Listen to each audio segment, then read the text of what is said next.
Um, is this about the questions again? A colourful Again, I'm obliged to inform you that both alcohol and cigarettes damage your— Here you go, mister. Here you go, mister. Here you go, mister. A small cabinet on the wall is filled with various Okay, here. Okay, here. I hope Saint Baptiste makes you feel better or something. Okay, here. I hope Saint Baptiste makes you feel better or something.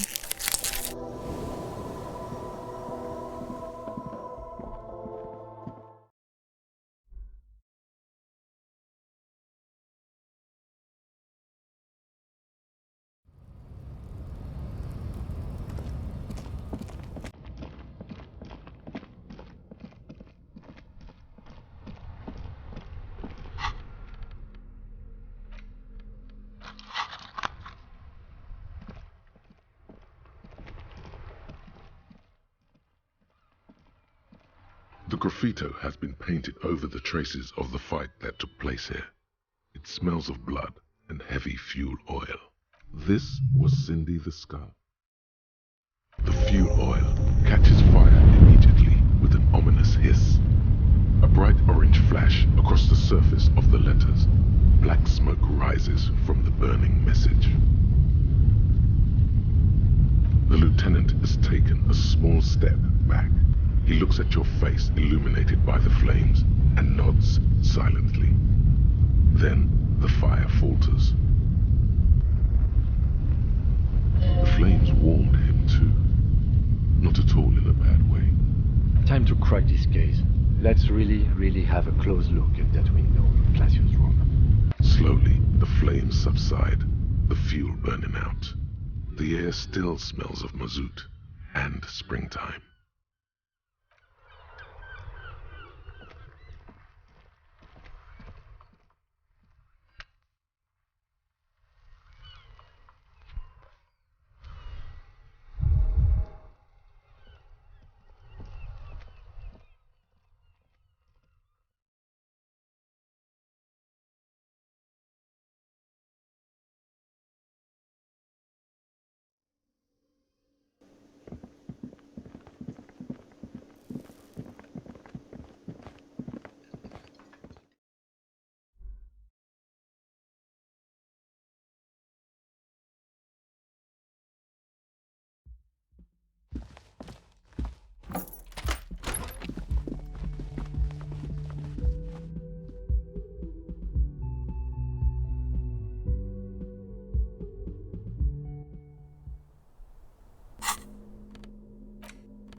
Two neon-lit shapes, a man and a woman having sex. A ray of backward motion explodes from his mouth to the roof outside, A prime, to then widen into a radius of locations in Martinez, B prime, B double prime, and B triple prime. It's not the roof, and had it come from the coast, you would have probably stumbled upon it while you were running around over there. This leaves the island in the bay.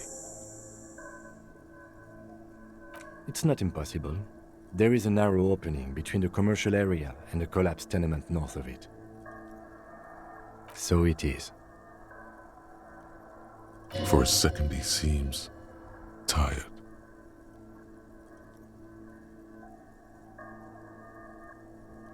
The lieutenant sighs, looking into the cold distance across the water. He sees danger. Another trap, perhaps. He must be cautious for a reason. This man has decades of experience.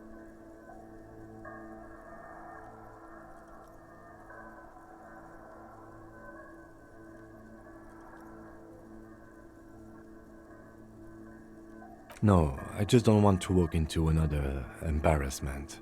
I am a creature of pride, you see. I'm afraid of becoming a joke.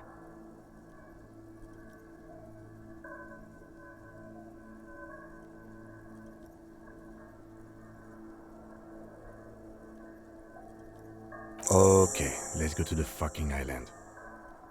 How do we get there? Joyce Messier had a sloop, but she's gone. Maybe. There were boats there. We should ask around. Let's go.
Oh my god!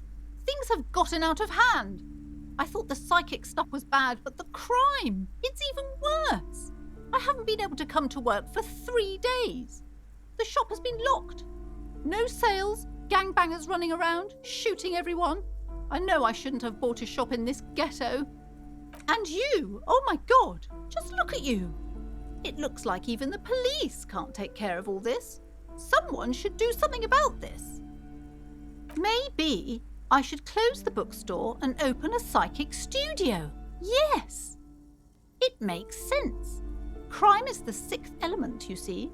The darkest element. I could teach people to protect themselves against bad energies and to fight crime. No need to be modest, good officer. You've convinced me. It is a great idea. Thank you for the inspiration. In the meantime, do buy the books. As many as you can. They won't be here for much longer. Is there anything else I can help you with? Oh, I'm very sorry, sir. Some of these old paperbacks just don't have the durability. I would be happy to sell you another one, but unfortunately, it's the last copy we had in stock. She calls that customer service?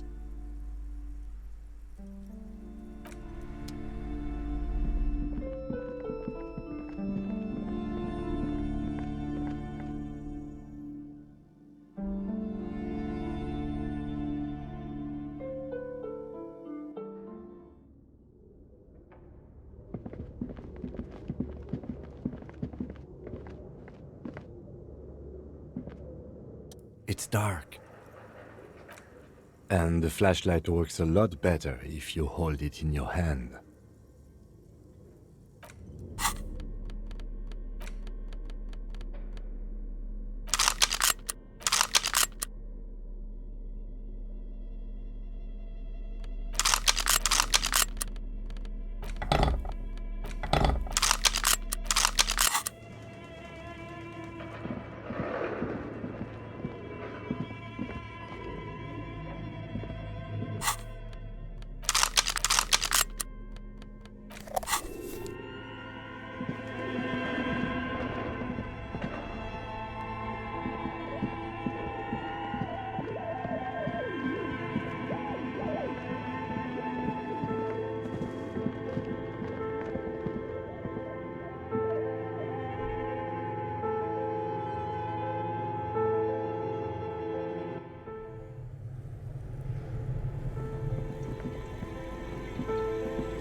The bear's eyes are still glowing red, watching over all the ice cream wrappers hidden inside its belly.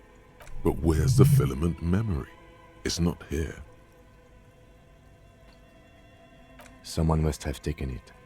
What does the note say? You pocket the note and the little fridge magnets keeping it on the door.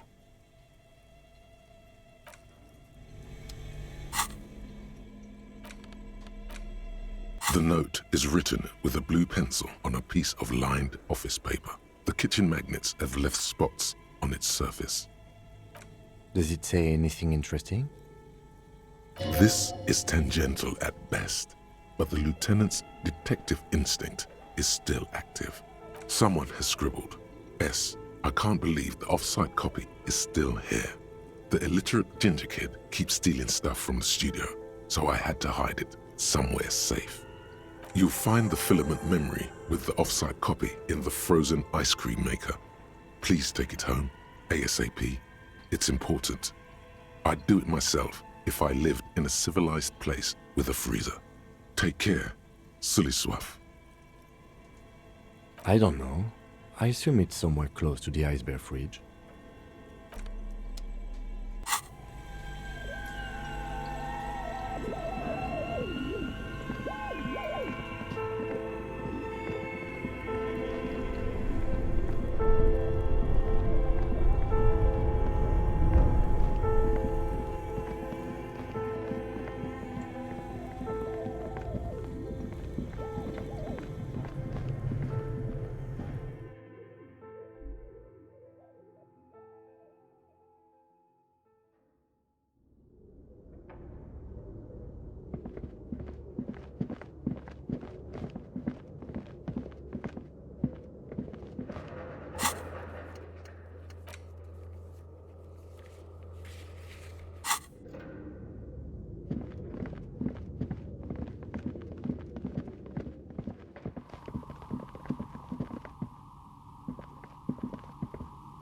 Oh, it's you again. Are you looking for a die?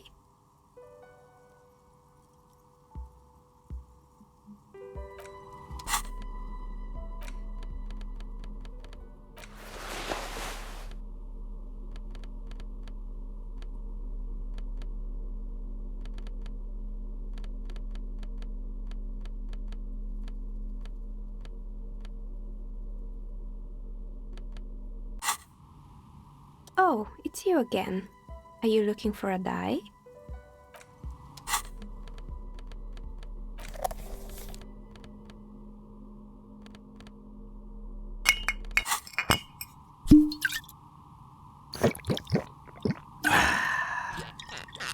Oh, it's you again.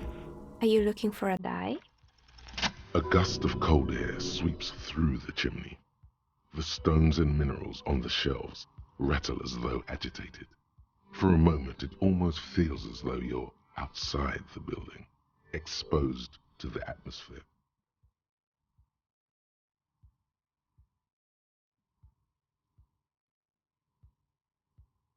Didn't we already talk about this? What are you talking about? My address is exactly the same. Rue de Saint-Guérin 10. No, the old coal plant that used to be here was subsumed into the new venture. Its ruins swallowed up, yet it has a different address in the heart of the city. This doesn't make any sense. Are you saying my business was spared because of a technicality? Where is this coming from?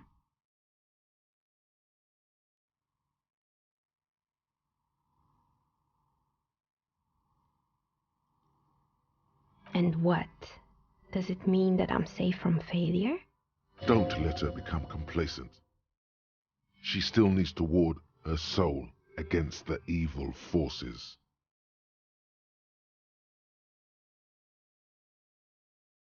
Do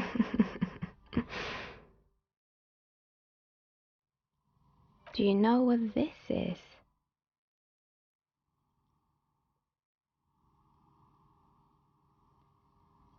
It's a mourning ring.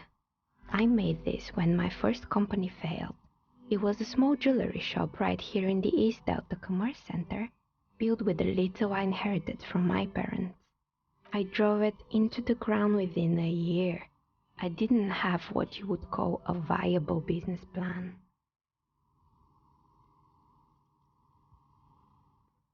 No, you're right. I didn't. It wasn't just a jewelry shop either. I always thought that it was just the world that you were supposed to try again and again until you finally succeed. And now you're telling me what? That it was all because I didn't run my little shops and ventures from a dump inside an abandoned chimney? Yeah. Or maybe it's the entire world that's cursed. It's such a precarious place. Nothing ever works out the way you want it. That's why people like role-playing games. You can be whoever you want to be, you can try again. Still, there is something inherently violent even about dice rolls. It's like every time you cast a die, something disappears. Some alternative ending or an entirely different world. But anyway, thanks for sharing your theories, officer. Of course, tell me what you have in mind. What do you mean by cursed? Alright, how about I surprise you? Come back in 8 hours with 7 real, and I'll give you your cursed die. Great, see you in 8 hours then. Was there anything else?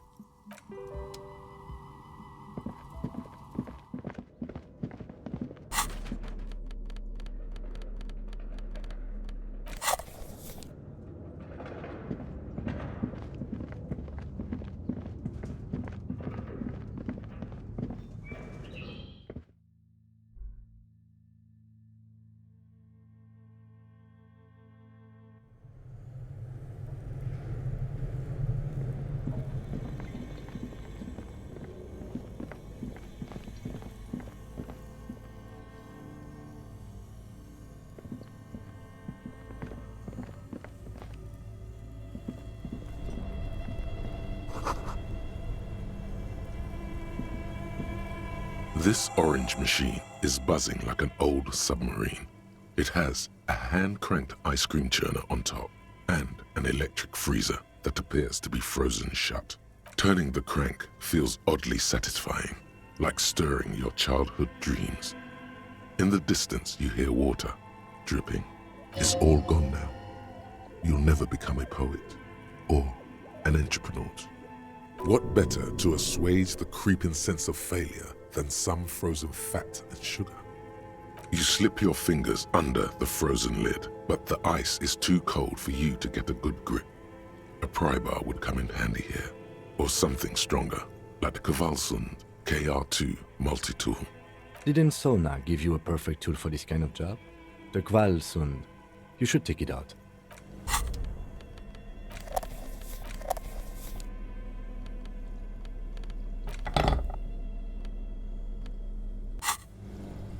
This orange machine is buzzing like an old... Ice groans and howls under the strain of your giant Kvalsund multi-tool until the lid cracks open. Blue electric lights come to life. Inside, on a frosty platform, lies an object, intricate and foreign, left there for a sub-zero beauty sleep. A filament memory with the words, off-site copy, written on its side. Disappointment washes over you as you stare into the almost empty ice cream maker. A scoop of ice cream would have been nice, yes. You gently lift the cube from its frosty bedding, careful not to damage it. We should take it back to Miss Lukanen Kilda as soon as possible. I'm not sure how well unused filaments tolerate room temperatures. Yes, but aren't you curious to know what's on the precious filament? There's a radio computer upstairs.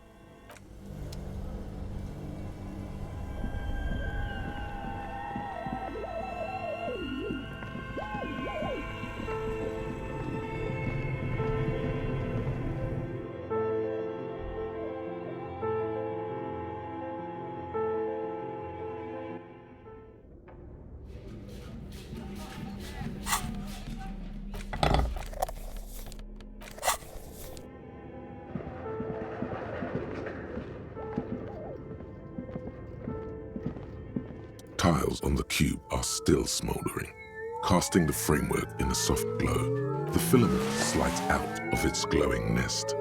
Like a smooth drawer, the filament slides into place. The speaker comes to life.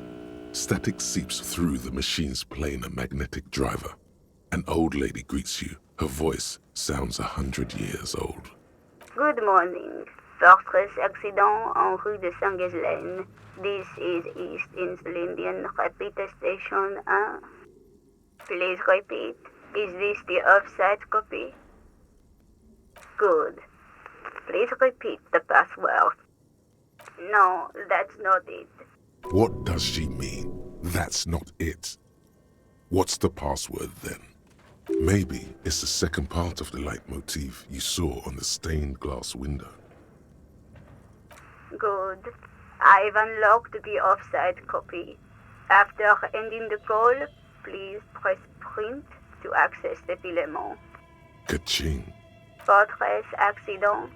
Is there anything else I can do for you today? Thank you, and goodbye. Tiles on the cube are still smoldering. It sounds like something cracks before the piece of paper starts filling up with pure black ink. Something's broken. Machines aren't supposed to behave like this. The paper is soaked with ink, its monochrome darkness spanning from margin to margin. It's not possible to make out any information. Odd. Something is obviously broken here.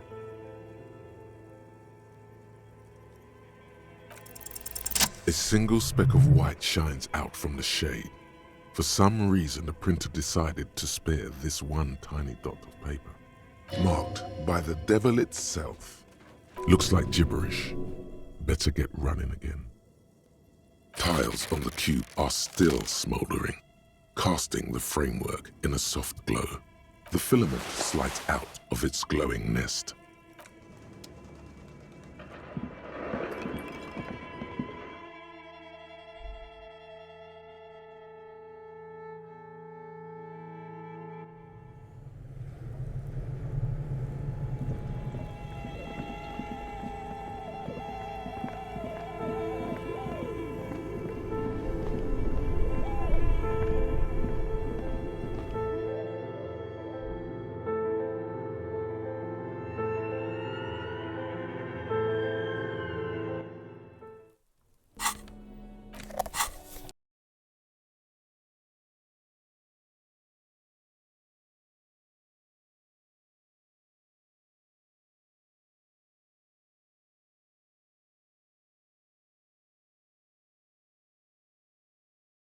Says you started crying in the middle of a firefight and then bled like a pig. I guess that was cool. People, they say you'd kind of died for a moment, that you let your shit out already, but then came back. So I guess that's what's cool now. Just don't think because you got half your dick shot off and you're an invalid now, Kuno's gonna treat you different. Kuno doesn't reward weakness. It's business as usual with Kuno. Kuno's cold like that. Feels good for some reason.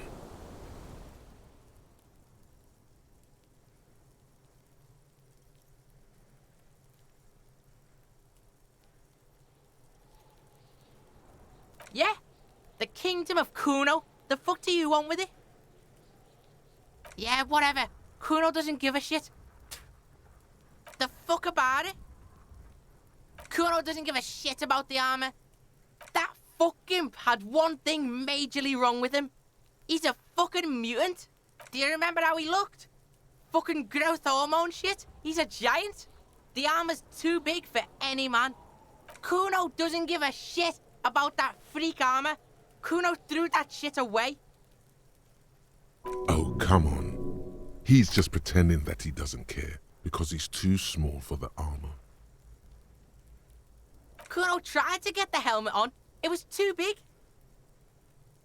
Kuno kicked that shit in the sea, rugby style. That shit means nothing to Kuno. Yeah, that shit means nothing to Kuno. Kuno doesn't give a shit about material shit.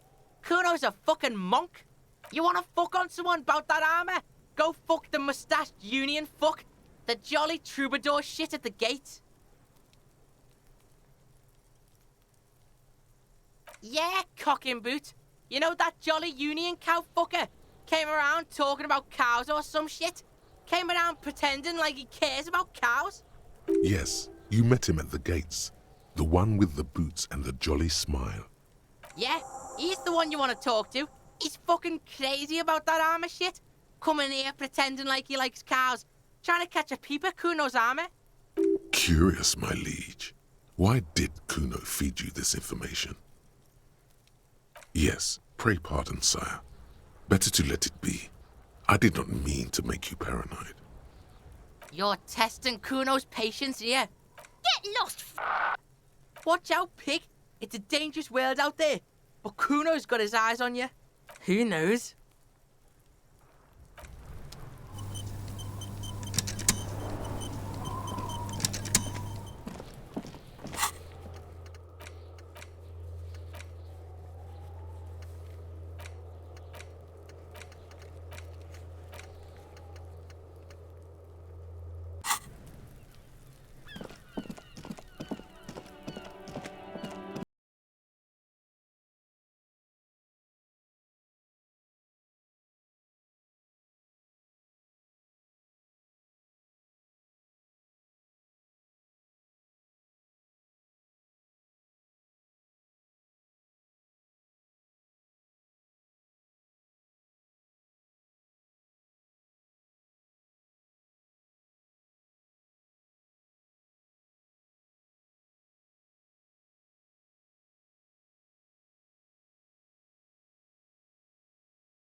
God, everything sounds okay.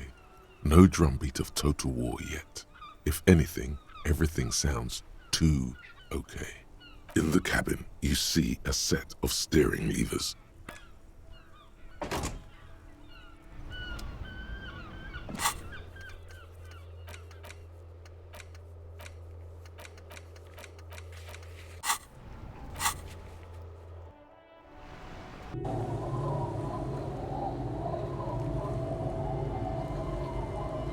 Our tenant, the policeman. I hope the waves don't keep you up at night. What can I help you with? Even I can see that. I told you not to bring your trouble with you, policeman. We've got troubles of our own here. Though I suppose you took the worst of it. Turns out you were your own ill omen.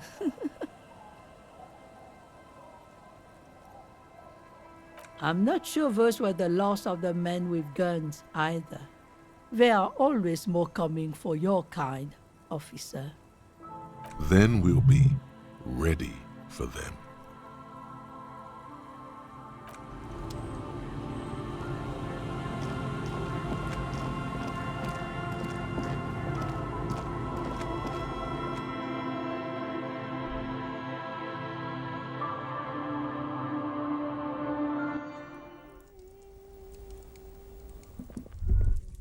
Is that the phasmid? It looks like the phasmid, leaning against the wall. Wait, what if this is the fishing rod situation all over again?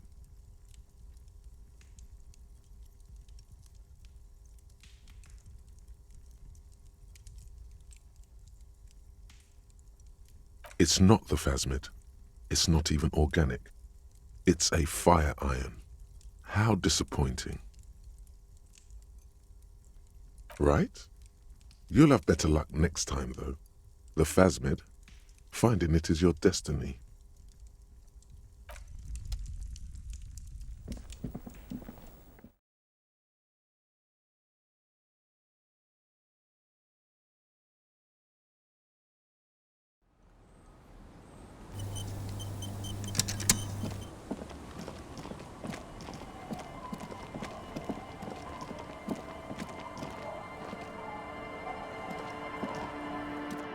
Man, you're like bleeding now.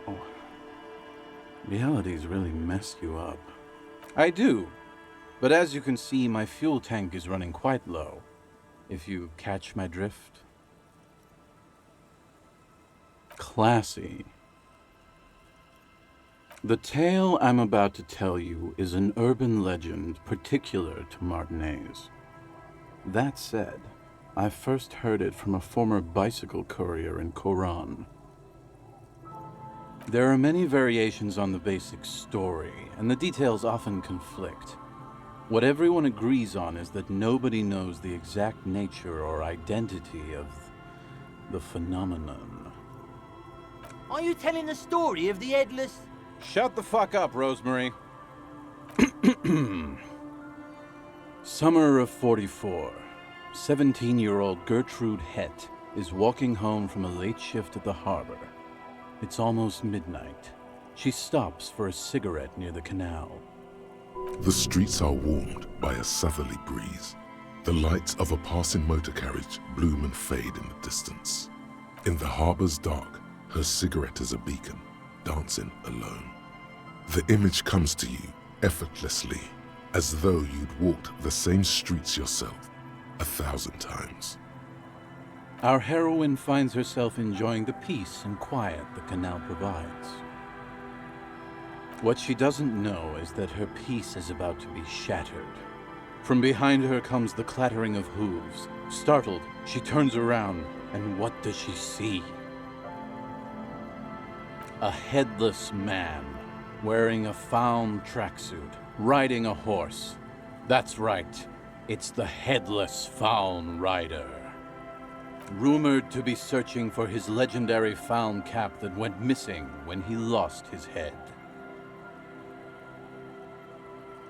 Yes. According to legend, young Gertrude Hett had to endure years of psychotherapy before she was able to look at a horse or tracksuit again. And she's one of the lucky ones. Gertrude Hett may have been the first to witness the headless Faun Rider, but she wasn't the last. Oh no. Tell him about the two feminists by the locks. Fuck, Rosemary, they were dating. No one said they were feminists. Everyone always misremembering this stuff. This wouldn't be the De Ponte Delgado case, would it? What? You know it? I've read the case file, but please, go on. Right. Early autumn of 46. Ula de Ponte and Eva Delgado are fishing near the waterlock long after the sun has set. The wind picks up. A sky already dark now blackens. Water starts falling from above. The first cold rain of the season. Two women stand on a small outcropping of rocks.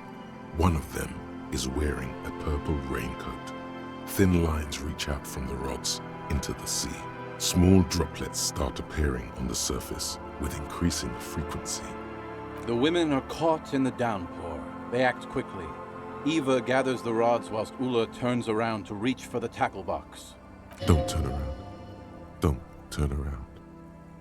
When she sees something, her shriek is so violent that the residents of the nearby apartment building believe lightning has struck. But there is no lightning. Only a heavy downpour and the silhouette of the headless Faun Rider looming on the horizon. Ula makes a run for the shore, but Eva slips on a wet rock and disappears into the cold, cold canal with nary a sound. Her body is never recovered.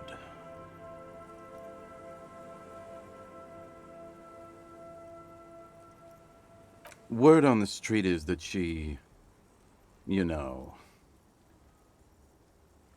gave herself facial deconstruction surgery. Real grisly stuff. That part, at least more or less, corresponds to the case file. See? Told you. Anyway, that's the story of the headless Faun Rider.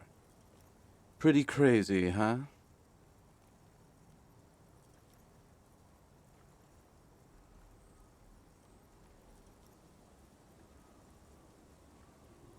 Yeah? Why don't you go eat shit, Tequila? There's no way you know a better one than that. Damn right it doesn't. So why don't you just shut up and leave it to the master? Hard to argue with that, I suppose. That's the reality situation for you. You think you got a handle on it, then blam! It throws some wild shit at you. That's why it's critical to stay well hydrated. Well, Tequila, that's part of the legend. No one knows for sure. There are a couple of possibilities, though. Some say he was an undercover cop who blew his cover and got beheaded by the vicious gang he had infiltrated. Now he rides, searching for his lost-found cap, plotting revenge. Others claim he was a professional jockey who veered off course during a steeplechase, ended up in somebody's backyard, and got decapitated by an exceptionally taut clothesline. Even decapitation couldn't stop his commitment to the sport. Are you that committed? Personally, I think he was just some guy who hanged himself from a really tall tree, and the fall was so violent that his head came clean off. Coincidentally, at that exact moment, a horse happened to pass under him, and his beheaded corpse mounted it, where it remains to this day. But then, no one really knows. For some reason, this does strike you as the most plausible theory of them all.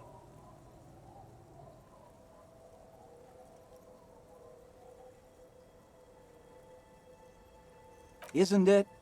All the pieces fit together perfectly. That's how I know it's right. Anyway, to each his own. You want to hear any other stories?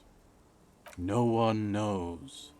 Some say he stalks Martinez to this day, and can be seen near the canal when the clock strikes midnight.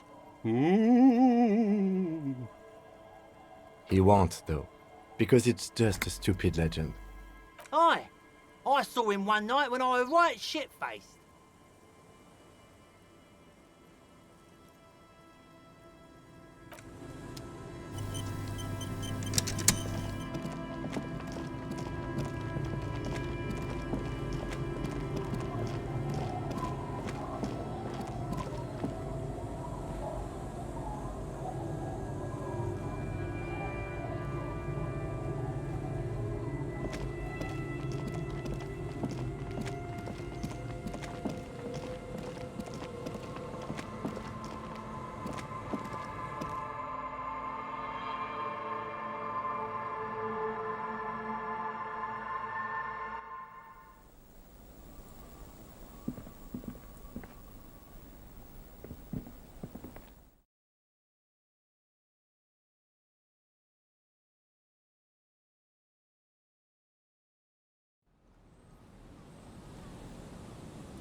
Drop in temperature, an easy flow there.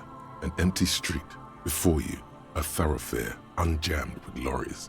No more drivers smoking on hitch steps. Just silence. Chemically sweetened. Across the road, a forgotten bus stop. Corrosion has opened a hole in its roof. An elm tree watches over the building. Its branches are dripping with rain and snow. The road is smooth and motley. Craters filled with a black asphalt. The asphalt, first laid, is grey already. A row of tenements are under construction in the distance. A tub warm with water, white with soap. A man bathes while radio waves transmit the lottery numbers. 4, 18, 21, 4, 1. A modern washing machine rattles a drawer full of silverware. Number 312D. Young girls used to come here, huddled up, hoping for more warmth than their thin coats give them. The bus took them to school. It has not run for 8 years. There were not enough girls to sustain its cost. Craters pocked the surface. Children played in them until heavy trucks full of black pitch rolled in. The landowners have filled the craters with money. It is a vital artery of the flow of trade. There's one bump on the road. A dead dog lies flat about 200 paces away, right at the turn. Tragedy comes from the wheels of a fast RCM vehicle, hurrying to work. The cold washes over you. The sound of the sea has grown distant. The wind moves the aerosol. A detective stands behind the boom barrier. A breeze moves a curl of his hair.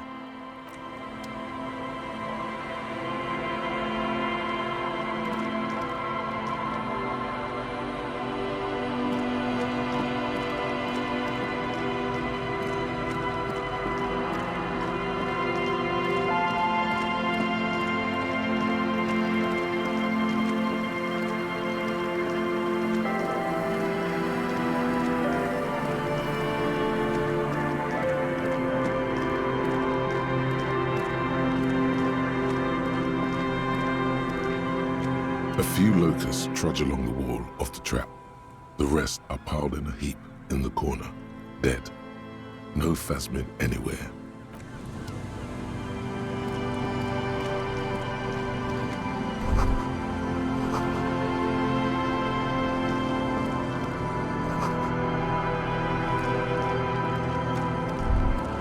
That patch of reeds over there, it's a great place to hide something. Kind of out of the way, being so close to the water. You don't have a reason to. Yet. Nothing. Just a hunch. The hunch passes, leaving you there, by the old boy bobbing in the water. Time to go.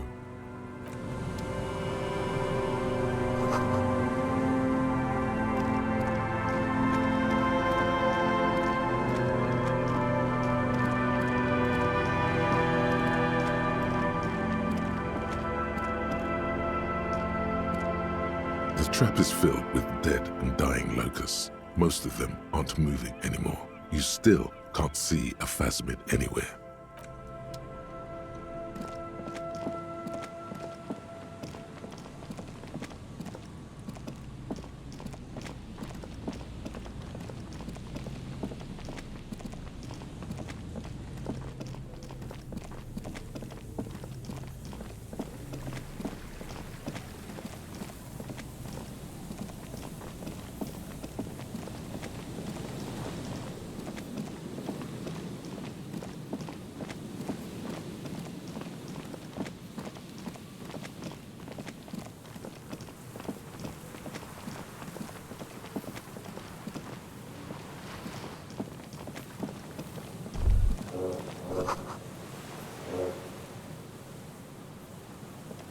An old door, worn by elements, guards the depot.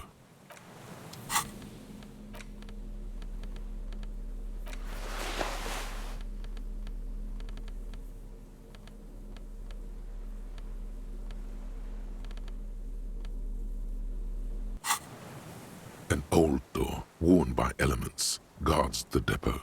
The wind has blown a sand dune in front of it. The door hasn't been opened in a long while.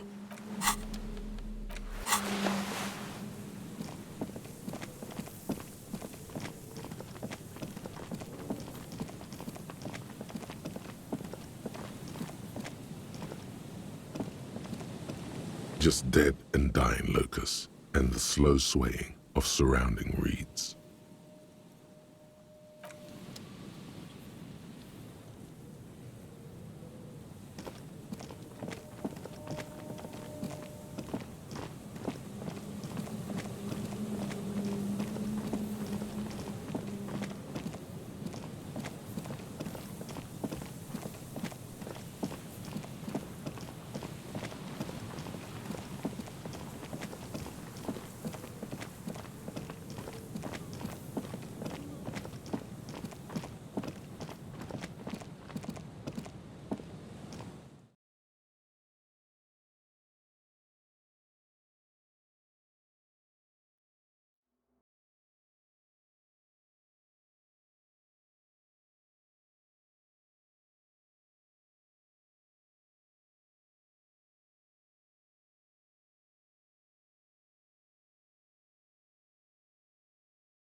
Great job.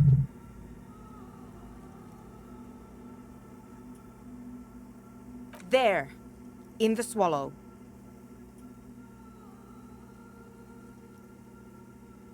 Think you can help me again? I need you to go move those water bolts for me. I need to double-check my calculations. Just walk over to the circle and follow my instructions. Move the third bolt 2 centimeters to the left, and the fourth bolt 5 centimeters to the right. This should do the trick. Thanks. Great. After we've done this, we can finally get to the island.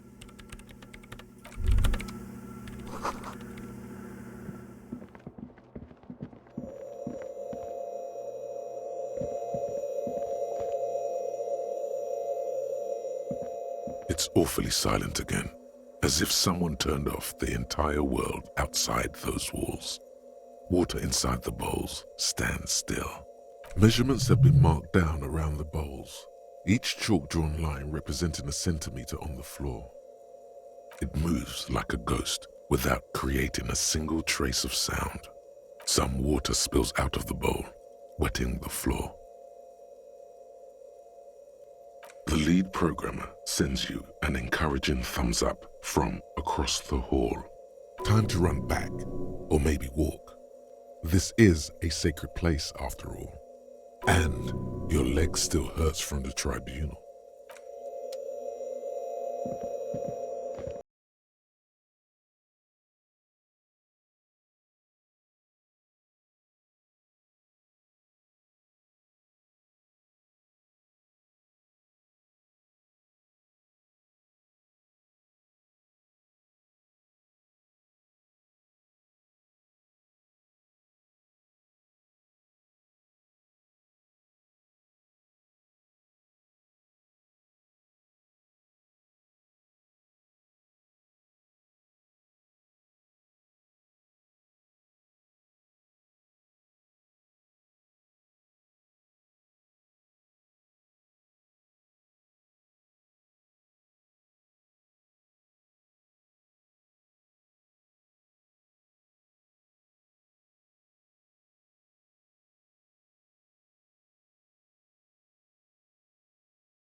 Don't get your hopes up. Silence is silence? You're sure there's more to it? This can't be it. You should have a listen. Great. And here I thought we were finally going to the island.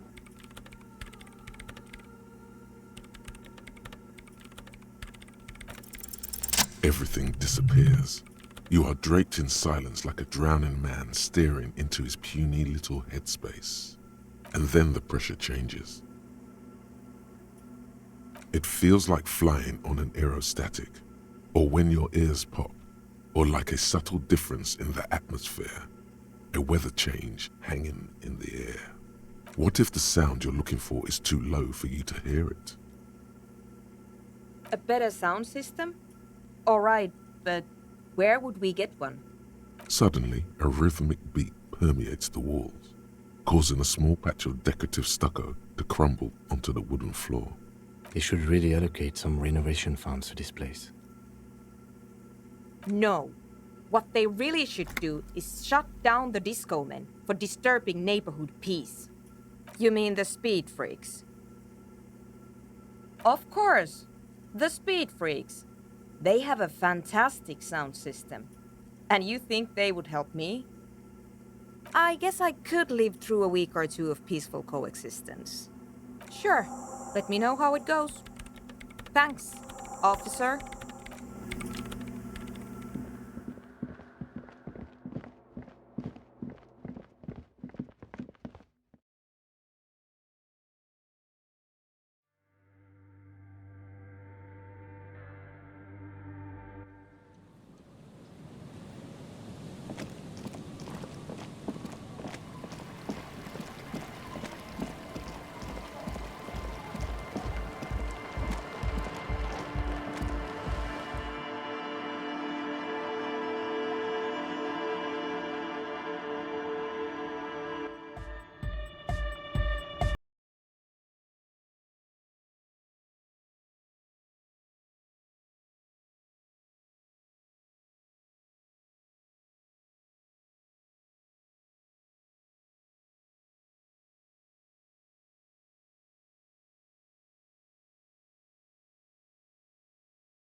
The trap is full of locusts, but they seem weak and unhealthy. A few lie on their backs with their legs twitching. Still, no phasmid.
The amnesia. Like the... I can't remember the name of the club, Amnesia. Amnesia! It's not amnesia, guys. You have? Well, what's the name?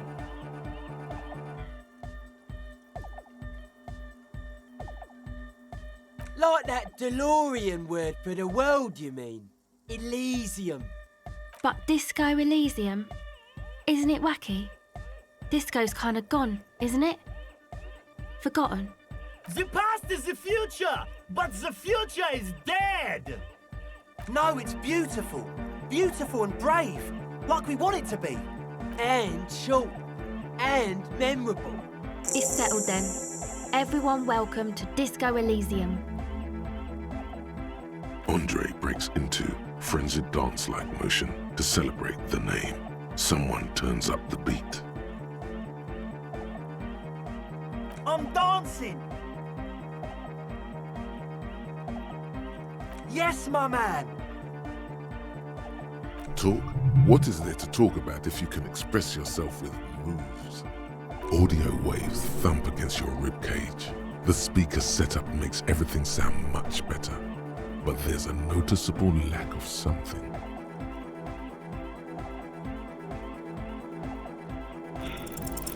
You close your eyes and dream of the shapes your body should form to bring this strange music into life. For now, such ferocity of motion is beyond you. But just imagine.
Now, such ferocity of motion is beyond you. But just imagine the moves you could pull to this futuristic beat.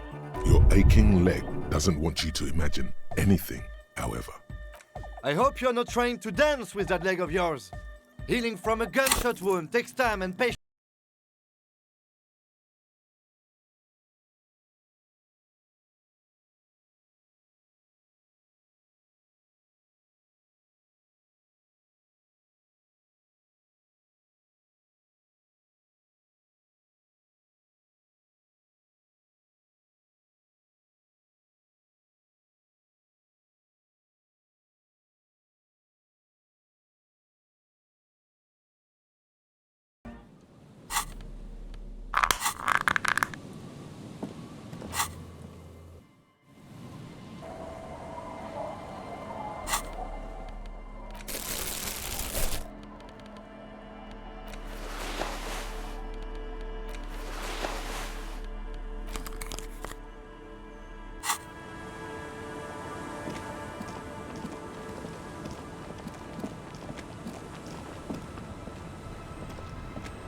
Officer, what happened?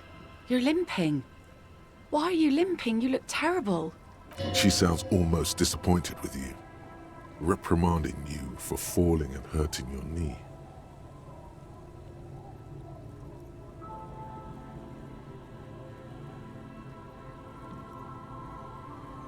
Is this from the shooting in town? We heard gunshots. Not that we don't hear gunshots all the time, but they were closer than usual. There was an exchange of fire on Rue de Saint-Ghilaine. It's nothing to be worried about, madame. You didn't only get shot.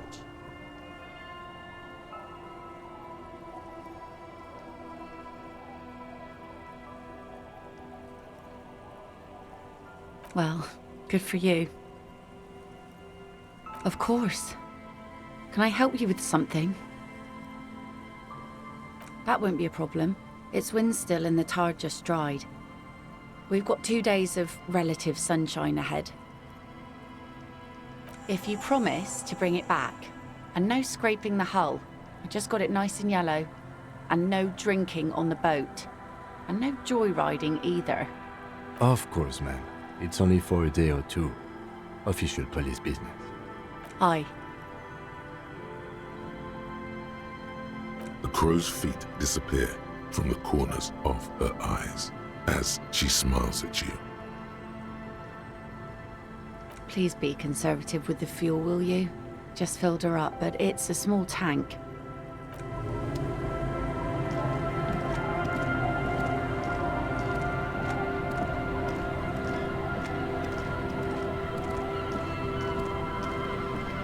A skiff with a small steering engine in the back floats on the calm mirror of the sea. Its 2 seats are empty. Once you get in, that's it. One pull of the starter handle, and you're off into the bay. A strange trepidation comes over you. Are you sure you want to go now? Have you made all the necessary preparations? Closed all your accounts? Remember what the netpicker said. It's a small tank. You won't be going back and forth on this.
The boat comes to a slow stop.